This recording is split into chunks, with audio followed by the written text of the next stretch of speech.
విజయసాయిరెడ్డి అంటే ఆయన పేరుకు ముందు వైసీపీ అని తప్పనిసరిగా జోడించాల్సిన అవసరం ఉంటుంది. అంతలా వైసీపీకి కట్టుబడిపోయి తన ఇంటి పేరుగా ఒంటి పేరుగా మార్చుకున్న నాయకుడిగా కనిపిస్తారు. విజయసాయిరెడ్డి గురించి ఒక సందర్భంలో ప్రత్యర్థి పార్టీలకు చెందిన కొందరు నేతలు చేసిన వ్యాఖ్యలు పరిశీలిస్తే ఆయన వైసీపీకి దూరం కావడం 8వ వింతగా అనిపిస్తుంది. వైసీపీకి, జగన్కి అత్యంత విశ్వాసపాత్రుడైన నాయకుడు విజయసాయిరెడ్డి అని ప్రత్యర్థులే చెబుతూ వచ్చారు. అలాంటి ఆయన ఉన్నట్టుండి 2025 జనవరి 20న తీసుకున్న ఒకానొక కఠిన నిర్ణయం ఈ రోజున ఆయనను మాజీ వైసీపీ నేతగా మార్చేసింది. వైసీపీలో ఏ నాయకుడికి లేనంత సాన్నిహిత్యం, అనుబంధం వైఎస్ జగన్తో విజయసాయిరెడ్డికి ఉందని చెప్పుకునేవారు. వైఎస్ఆర్ ఫ్యామిలీకి 3 తరాలుగా అనుబంధం కలిగిన వారు విజయసాయిరెడ్డి. వైఎస్ రాజారెడ్డి, వైఎస్ఆర్ జగన్ ఇలా ముగ్గురు నేతలతో పనిచేసిన వారు. జగన్తో పాటు 16 నెలల జైలు జీవితం అనుభవించిన వారు. ఇక వైసీపీ ఏర్పాటులో పునాదిగా ఉన్నారు. ఆయన జగన్కి కుడి భుజమని, వైఎస్ఆర్కి కేవీపీ మాదిరిగా జగన్కి ఆత్మ అని కూడా అంటుండేవారు. అందుకే వైఎస్ జగన్ ఆయనను 2 సార్లు రాజ్యసభకు పంపించారు. అయితే 2019లో వైసీపీ అధికారంలోకి రావడం వెనుక విజయసాయిరెడ్డి వ్యూహాలు కూడా ఉన్నాయని అంటారు. అటువంటి విజయసాయిరెడ్డి 2019లో పార్టీ అధికారంలోకి వచ్చాక ఎందుకో మెల్లగా అధినేతతో గ్యాప్ పెరిగి 2025 నాటికి పూర్తిగా పార్టీకి దూరం అయిపోయారు. దాంతో వైసీపీలో ఆ లోటు ఇప్పటికీ ఉందని అనేవారు ఉన్నారు.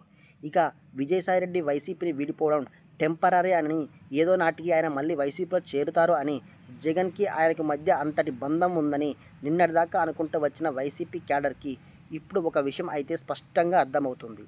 ఇది మామూలు గ్యాప్ కాదని, అగాధం అని అంటున్నారు.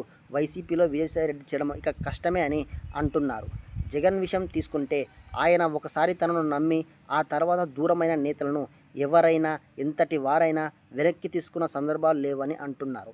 అయితే విజయసాయిరెడ్డి కేసు ప్రత్యేకమని అనుకుంటున్నా ఇప్పుడు అలాంటి భ్రమలు ఏవి లేవని తాజాగా సాగుతున్న పరిణామాలు తెలియజేస్తున్నాయి. ఈ మధ్య దాకా విజయసాయిరెడ్డి మీద విమర్శల జోరు అయితే వైసీపీ నుంచి పెద్దగా లేదు. కానీ తాజాగా ఆ ఉధృతి పెరిగింది. ఆయన లేటెస్ట్గా చేసిన ఒక ట్వీట్ మీద సోషల్ మీడియా వేదికగా వైసీపీ యాక్టివిస్టులు, అభిమానులు విరుచుకుపడుతున్నారు. వైసీపీని, యూట్యూబర్ని సమర్థించడాన్ని హిందుత్వ వ్యతిరేక విధానం భావం వచ్చేలా విజయసాయిరెడ్డి చేసిన ట్వీట్కి సోషల్ మీడియాలో గట్టిగానే వైసీపీ నుంచి వ్యతిరేకత వస్తుంది.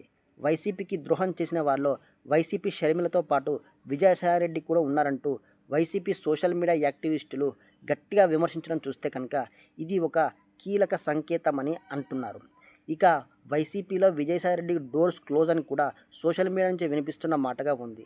జగన్ నమ్మితే ఆయన ఈ విధంగా పార్టీని విడిపోవడమే కాకుండా ఇప్పుడు జగన్ని, వైసీపీని టార్గెట్ చేస్తున్నారని కూడా మండిపడుతున్నారు.